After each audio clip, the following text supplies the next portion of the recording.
Hello everyone, my name is Ned and I'm a nerd.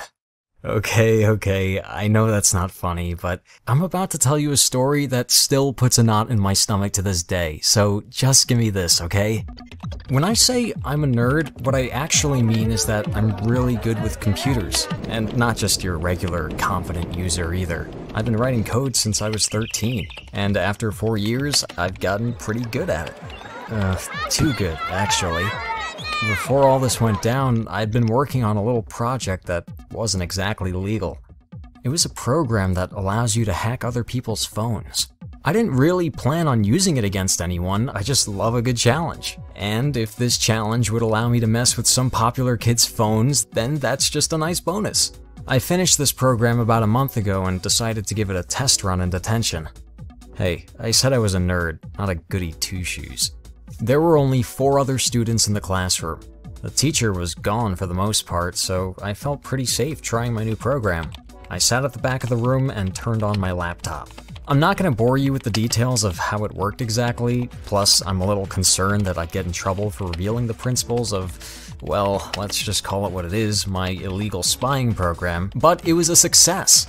I managed to collect data from all the phones that were connected to our school's Wi-Fi and located within a 50-foot radius. I couldn't believe it. I decided to look through the data I'd collected. The main reason I wanted to do that was... am I gonna sound like a creep if I admit that my crush just happened to be in this classroom as well and I wanted to go through her photos? I know it was so wrong, but I just couldn't resist. I was hoping to see some cute selfies, and definitely dreading seeing any pictures with a boyfriend I didn't know she had. Plus, I already invaded all the other students' privacy, so I thought, might as well. But as soon as I started looking through all the images, I immediately forgot about everything. Amongst all the pictures, most of which were shots of homework or class notes that students always exchange, I saw tons of one girl's photos. Jackie, a girl from our school that was announced missing about a week ago. At first, there were just regular pictures that she'd posted on her social media pages. That itself was kinda weird, why would someone download all her photos? But as I went through more images, my face went pale. There were pictures of her tied up, sitting in some sort of creepy basement with her mouth taped and her eyes filled with horror and tears. Her face was beaten up, and there were bruises all over her body. The window behind me clapped and I almost jumped out of my seat. My hands were shaking. One thought was going through my mind. Someone in here did this. Someone who's sitting amongst us right now kidnapped this girl and is holding her hostage. I looked around and saw 4 regular teens. None of them seemed even slightly dangerous. My crush, Stella, and her friend Brittany were there. Then there was one of our school jocks, Brad, famous for his nasty temper and incessant bullying. And finally, there was Ben, a quiet, artsy introvert who was constantly drawing something and barely talked to anyone. I sat there frozen, looking around at a seemingly typical detention class knowing it was anything but. I had no idea what to do. Do I tell the principal? Do I call the police? I knew that was the obvious thing to do, but I was scared. They'd find out I broke the law and send me to jail. Plus, what if Jackie was already dead? What if the police would think that I killed her and was just trying to pin it on someone else? I am embarrassed to admit it, but I chickened out and didn't go to the authorities right away. However, I couldn't just leave it either. I figured that since I was the one who saw those pictures, then I had to be the one to solve this thing and at least try to save Jackie. To find out whose phone all those horrific images came from, I had to hack each one individually. That was a very time-consuming process, and since I was in a hurry and filled with terror, I kept screwing up, which wasted even more time. I decided to start with the 2 girls. After all, isn't it always the seemingly innocent ones that commit the crime in all those horror and detective movies? Well, as I learned that day, real life isn't a movie. I wasted about half an hour looking through their galleries just to find nothing significant. As I was about to start checking the other phones, the teacher came back to announce that we could go. For the first time in my life, I wasn't happy that detention was over.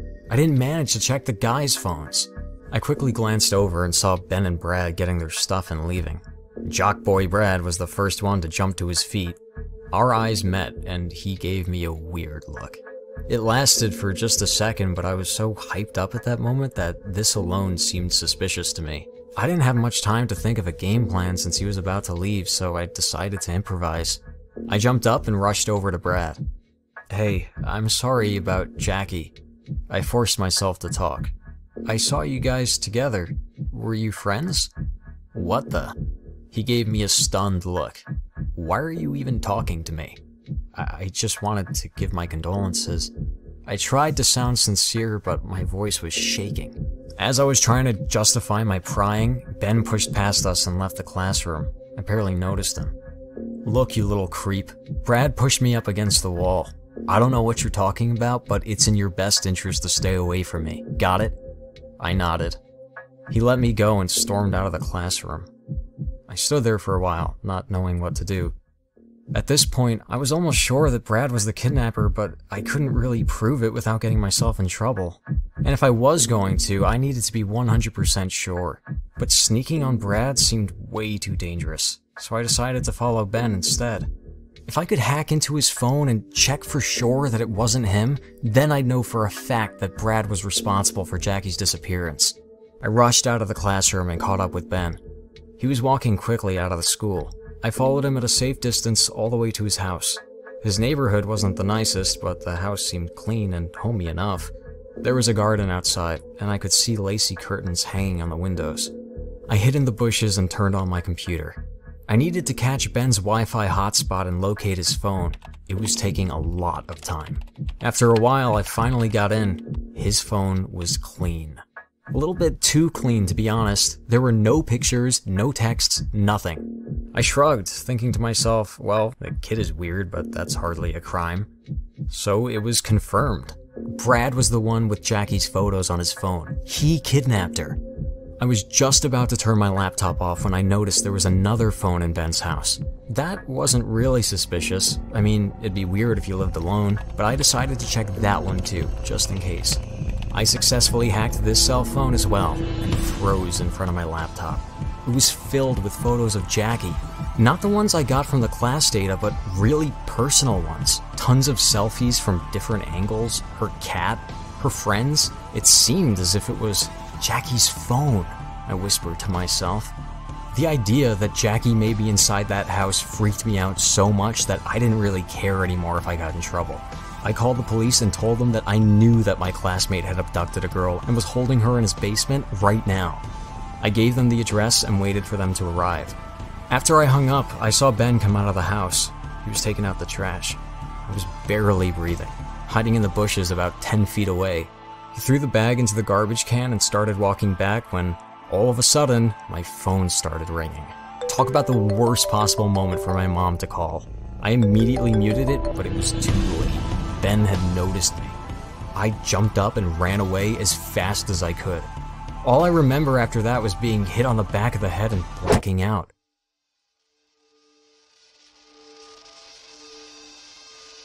I came to on Ben's floor with a police officer leaning over me. They'd arrived not long after Ben had knocked me out. Calling the police actually saved my life. But it didn't help Jackie. She was already dead before they got there. After the investigation was over, an official report was released. It was more horrifying than anyone could imagine. Jackie and Ben were actually friends before all of this. Well, she considered him a friend, while he was basically obsessed with her. The police found tons of drawings of her in Ben's room. Apparently, she was all he thought of and drew. Ben lived with his mom, but she was constantly on business trips for days at a time.